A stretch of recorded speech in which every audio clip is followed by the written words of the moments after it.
Welcome to Talk to Me. Today we are talking about money, money, money, money. Today's show is sponsored by the Solutionist Portal, where you can go to find group coaching so that you can close the gap between your desires and your reality. For those entrepreneurs ready to go to the next level, join the Solutionist Portal. Hi, I'm your host, Brenda Warren, the Solutionist, and today we are talking about money, money, money, money, money, money. All week long, I've been talking about money on Instagram. If you want to find out exactly what I said all week long, you can go check it out on IG under Brenda the Solutionist. But I thought I'd share it here today because there's been a lot of things going on. People have been DMing me, asking me, Brenda, what are you doing there? I've done blogs, etc., etc. So today we're going to get right in it. And like I said, we're talking about money, money, money, money. Most of us are not sitting under money trees, and we realize it doesn't grow on trees. So we're having to do a few things. So today, I'm going to give you the 4 steps to navigating success, financial empowerment, and growth strategies. Those 4 steps are eliminating self-imposed debt, controlling credit card spending, customer acquisition costs, and the importance of lead generation. I've been talking about this all week, y'all, and I'm excited because people have been talking back to me. I get a kick out when I get a lot of DMs, and I will tell you that today is going to be one of those days that I am going to use my notes here on this channel because I don't often use the notes, but today I want to make sure I don't miss things. And I talked about so much this week that I thought, you know what, today, since I'm riding solo, I was going to take the time to really go through the stuff I talked about. So let's do this. The first thing is eliminating self-imposed debt. Pay those debts off, y'all. When I'm talking about self-imposed debt, I'm talking about that debt that you don't have to have. You know, the stuff that you acquire because you failed to have good spending habits. It's important to understand that you can get rid of your self-imposed debt by doing a few things, and we're going to talk about this today. One of the things that I had to do for myself was to really take a hard look at how I was spending money, why I was spending money, and did it really serve me? I began to do things like wants and needs tests. Do I want it or do I need it? And there is a big difference. And you'll have to decide what that is for yourself. But I invite you to take a hard look at it and do that. And we're going to go over this more in detail during the action step phase of my talk. The next thing under 4 steps is about controlling your credit card spending. A lot of people don't realize that credit cards are simply what I call uncontrolled debt.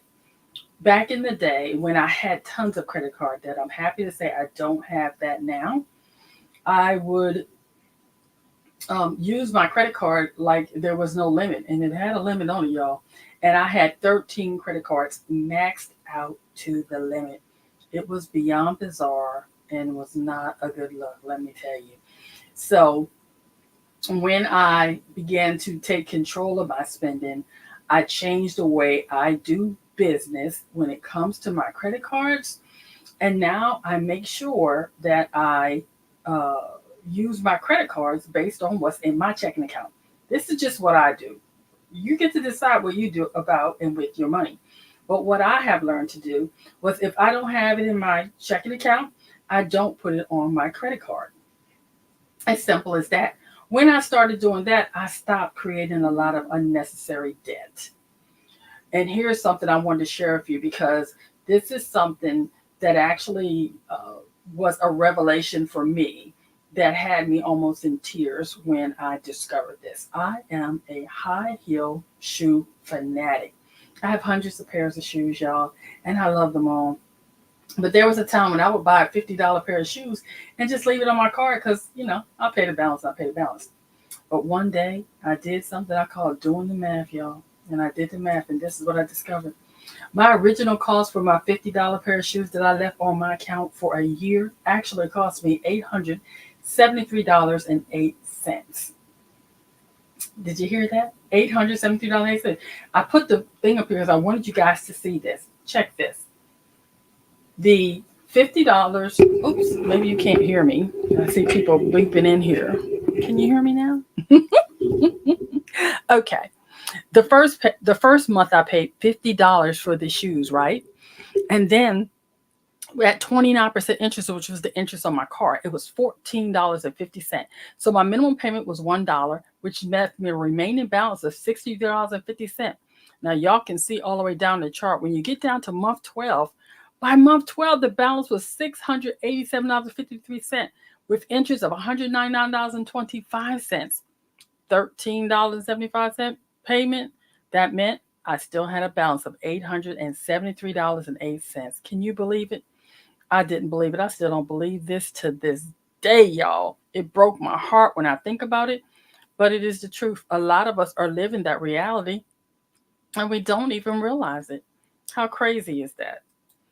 I still, to this day, make sure that every month when my bill comes in, I pay the balance in full because I want to leave nothing out there. If I pay $50 for something, y'all best believe I'm paying $50 for something because I know that because I only use my credit card based on the amount of money that I currently have on my checking account.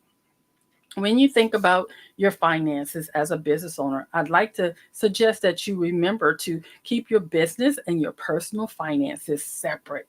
Keeping them separate will do you wonders during tax time.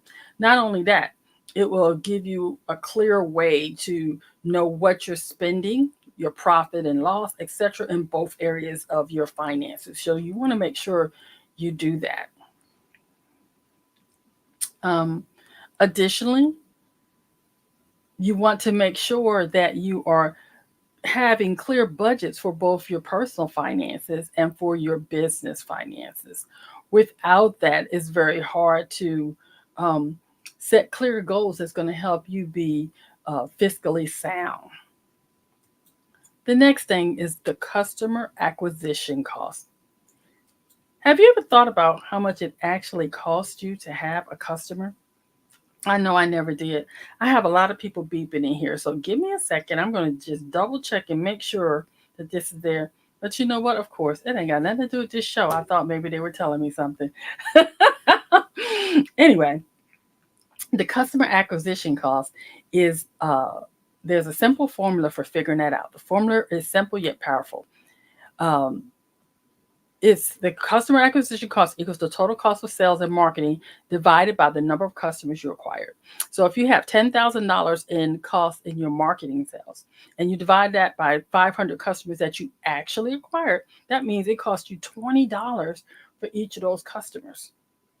You know, when you advertise, a lot of you already know about the click through rate and how it can cost you anywhere from $2 to $7.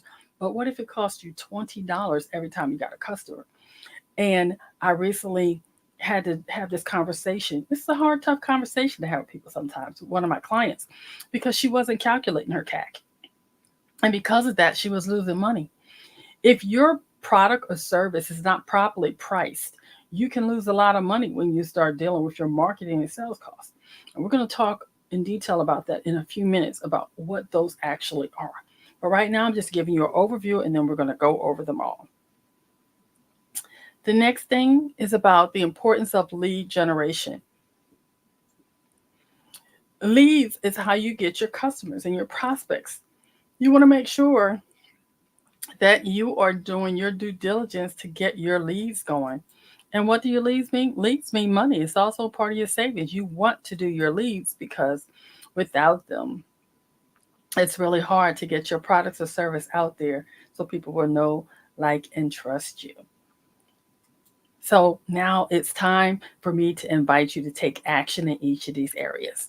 So let's go step by step and see what you can do to make sure that you're on the right path to be financially successful. First, I want you to conduct a financial health check. Or let me change my language and I invite you to do a financial health check. Evaluate your personal and business finances. You identify areas for improvement and prioritize your debt repayment.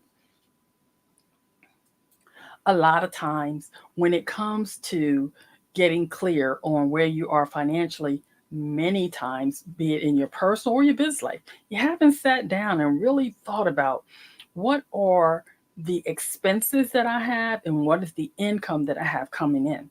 Without a clear understanding of what you owe and who you owe, it's going to be really hard to have clear goals on your finances. So you want to take the time to go step by step and do that. I want to see if I got my notes here on this particular part here. Um, One of the things that, excuse me, that I had to do when I was figuring out everything that I owe. I mean, you have to write out everything, not just some things, especially in your business. You have to account for. Right now, I'm on StreamYard doing this to several different platforms. So there's a cost for StreamYard. Some of you use Riverside, some use Restream, some, if you use Zoom, if you're using Canva Pro, the paid version of Canva, because some of you are still using the free version. If you use any software to do what you do, then that is a business cost, and you need to account for that.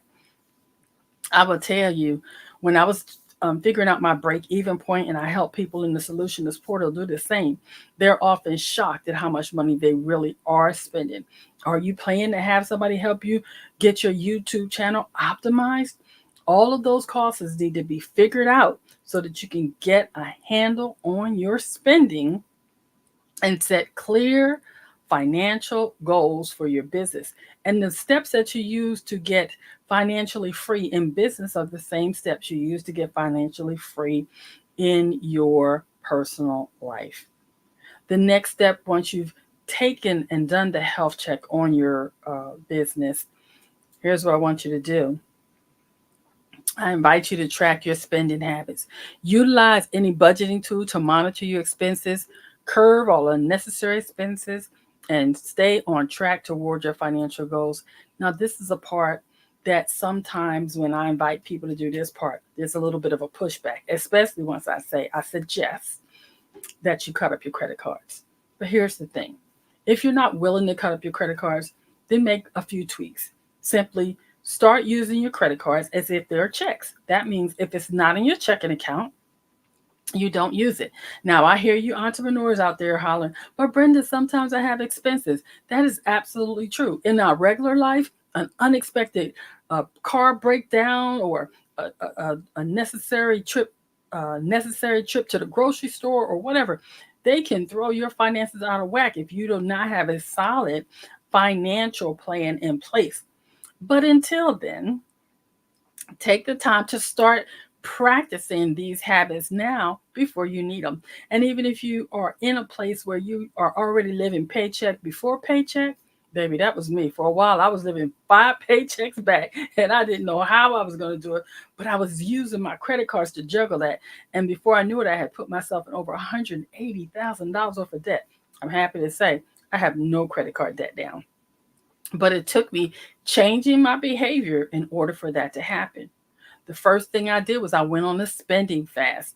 That's where I a set aside time, just like a regular fast, and said, I will not use my credit cards or spend any money except for things I need, gas, grocery, taking care of the kid, that kind of thing. And then as I took that spending fast and I was no longer doing unnecessary spending, I then began to look at my finances and look for ways to cut expenses. In my personal life, I cut off the cable. That was not a hard thing because I'm a book reader anyway. I changed my cell phone plan. I did the things I could. I sold my shoes in a garage sale. I did everything I could to reduce my debt by selling things that were just taking up space in my house or collecting dust, things that no longer served me that I was sure I didn't need. I just simply sold them. And in my business, I simply looked at all the business expenses. What were the products and services that I was currently using in my business that maybe I didn't use that often or no longer fit what I was doing in my business? I had a program called Designer. Love Designer, but I never really had the time to really use it to its full potential. And since I didn't have a VA, I felt that money was better spent on a program that would actually move the needle. So I went through and began to get rid of services that I didn't need. I switched from MailChimp to Flowdesk. MailChimp had a creep for every time I grew. My bill went up, where Flowdesk was just one set price no matter how large or how small my email listing was. So taking a hard look at those things will help you cut expenses both personally and professionally. Take the time to do that. The next thing we talked about was your CAC, optimizing your customer acquisition strategy is important. You got to analyze your CAC metrics. You have to experiment with different acquisition channels and focus on retaining high value customers to maximize your ROI. ROI is return on investment. You know, when I talked about your CAC before, I talked about the formula. So I'm going to go back to that slide for you because I want you to understand you have to calculate the total cost of sales and marketing and divide it by the number of customers you actually acquire to get that cost. That cost is so important to you in your day to day because you need to know it in order to make sure that you're pricing your products and services at the right price. I had a client that was selling books on Amazon. She's a self publisher. And if any of you out there have done this, you know that the best part about selling your books as a self publisher is you get to keep the money. Also, if you do it on print on demand, you never have to put your hands on it. I love anything that is automated where I don't have to do it. I love when I write a book, I load it up on Amazon and I call it set it and forget it. I don't really forget it because marketing should start before your book is even written, actually, as long as you know when you're going to do it. And then it should continue after your book has been published. But the best part is when my customers want it, they can order the book anytime, day and night. They go to my website, they hear me talking about it, and go right to Amazon and order it, and I never have to put my hands on it. Well, this particular client decided she wanted to put her hands on it because she wanted to sell her book higher than what Amazon was and put her signature in it and get that money back that way. Sounds really good in theory. The problem is she didn't do the math. What do I mean by that? I mean, if you purchase the book at the price of the author's copy price, and then you sell the book at a higher price, but you don't factor in the fact of your time that it takes for you to get the book, your time to your time to take the book to the UPS or post office, the amount of money it's going to cost you to package the book because you have to buy packaging and labels. All of that combined, she was actually losing almost $6 per book for every book she put her hand on. Now, she could compensate for that if she simply raised the price, but the price was already well above the price on Amazon. So that wasn't very cost effective. It's really important that as you navigate your financial um, uh, journey, your goals, and your revenue desires, that you plan accordingly and make sure that your products or services are properly priced. I just got a text from one of the Solutionist Portal members. There's a young lady on Facebook that has just priced on her group. She has a special group and she's going to be charging 99 cents a month for anybody that comes in. Hear what I said? 99 cents a month for anyone that comes in, and she's going to be doing the most. And I'm excited for her. That's what she wants to do. I believe she's done the math. She has a very large following. And if everyone that's following her were to do it, she'll make price at 99 cents a month. And I'm going to do the math right here for you guys so that you can see this because that's what I always do. Now, although she has, according to what I'm seeing here, then let me go back. I'm going to find this for you because I really do not want to tell you a lie. But it says that one of the people that she has is over 6,633 followers. Okay. Now, if 633 times 0.99, that means if every one of those people actually subscribed to her account, she'd be making $6,566.67 a month. Now, that's great. Now, as she's doing that, what she may want to consider is based on what she's offering. And baby, let me tell you, she's offering a lot. Does that $6,566 actually support the level of service that she's providing for the 6,566 people in her group? I dare say it sounds like a large number, but I've already done the math and I'm saying, baby, no, no. She might want to rethink this one because there's nothing wrong with if you think sheer volume. And that's a great way to do things because she's figured, I'm going to get this out of this. But what she needs to calculate is how much is it going to cost her to be there and do these weekly things she says she's doing, the monthly things she says she's doing. There's a monthly cost, but she's made herself a weekly and daily commitment. She's also doing what do you call it, workbooks and all kinds of stuff. Like I said, she's doing the most. And baby, when you start doing the math, you're going to find out that that is not a good price for what she's doing. But I don't knock anybody's hustle. I just simply say, evaluate, do the math, and make sure what you're doing is right for you. I learned this the hard way years ago when I had my sewing business. I had made a wedding dress for a young lady, and it took me forever and ever and ever. At that time, I didn't know about industry standards or rate of return or value pricing or none of that stuff. So I made this beautiful dress that took me weeks and weeks. The beading alone took months. I only charged $500, y'all. Now I understand that why wedding dress costs so much. The average basic wedding dress with no beading takes 18 hours to do. And I had spent months on that dress. It was beautiful. She loved it. I was proud of my accomplishment. But back then, I had no concept of price of goods and services, no time, no concept of the value of my time or my skills. I didn't factor any of that stuff into my pricing.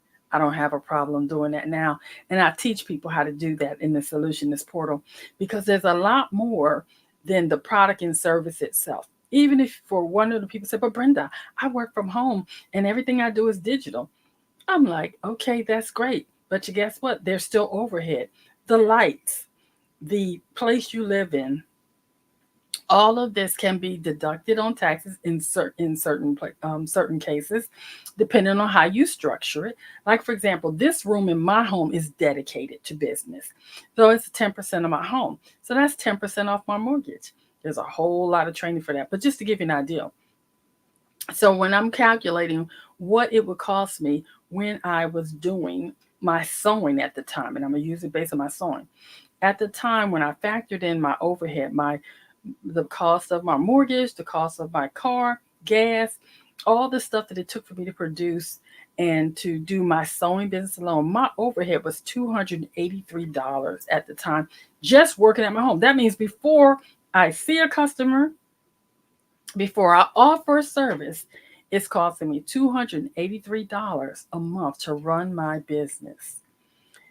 That right there was something I needed to know because that meant that in order to break even, I had to make $238 before the $283, excuse me, before I even broke even. So I didn't make any profit until I hit 284.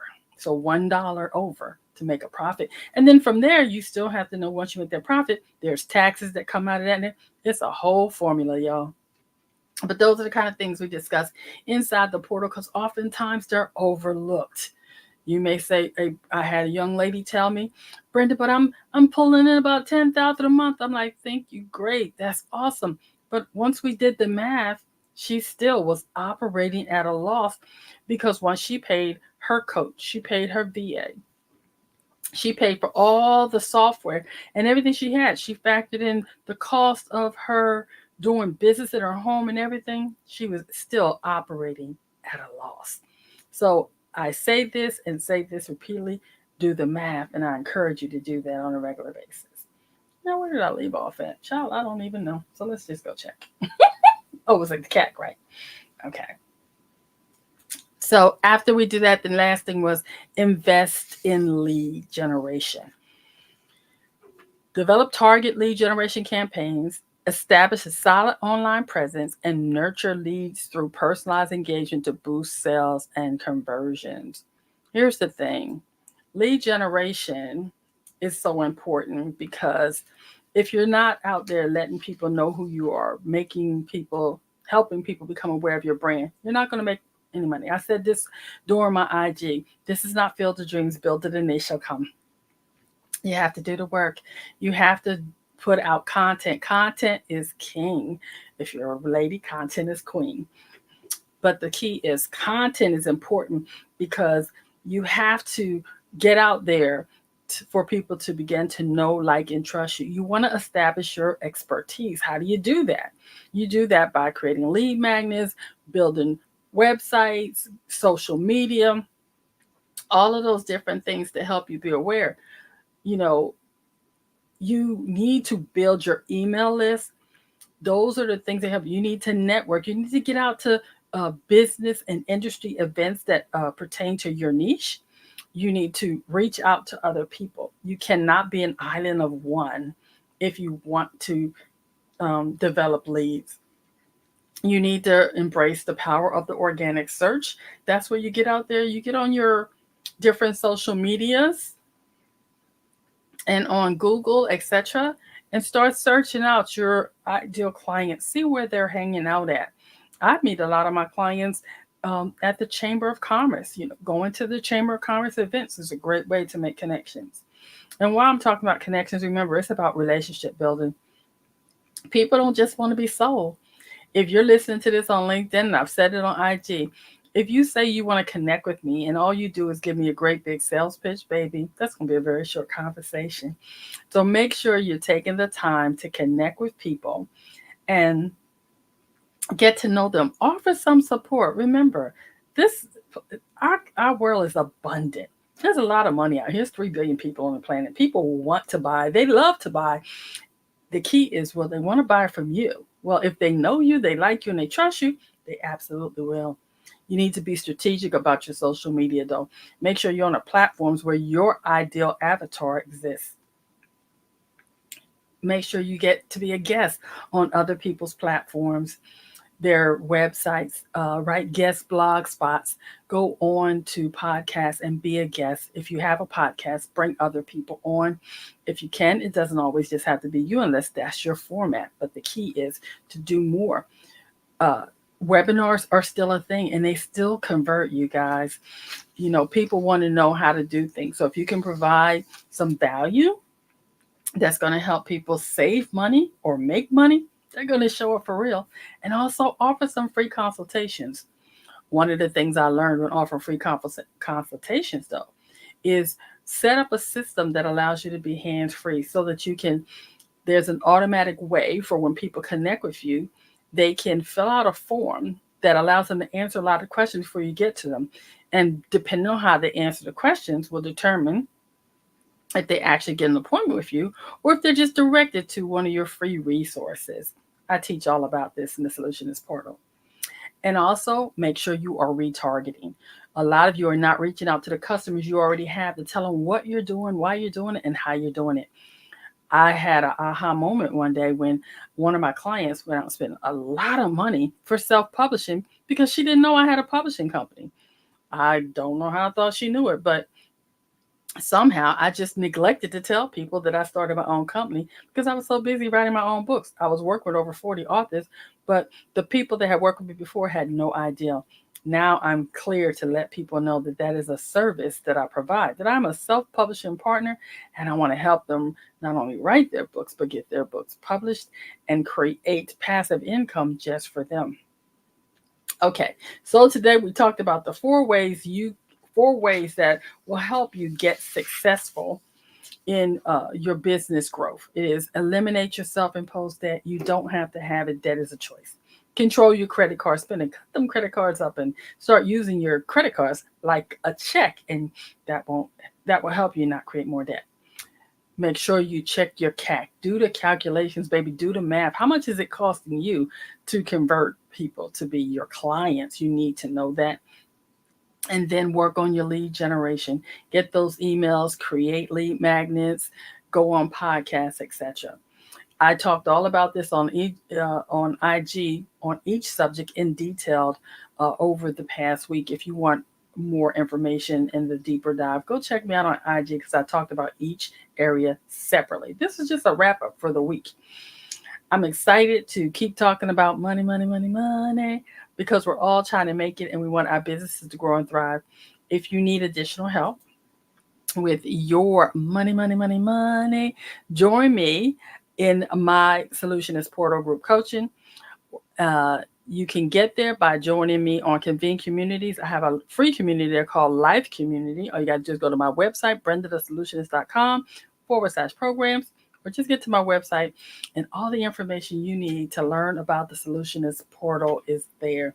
I'm excited to be a part of Convene Communities. It is a platform with a purpose, and it allows me to house my community. There's anonymous discussion boards. We're there for you can network, you can collaborate. Well, more importantly, you can get access to me and the other coaches that are set to help you grow your business so that you will not only survive, but you will thrive. It's all about for us. I'm passionate about helping people do business their way. I don't want you to come in and be a cookie cutter of everybody else.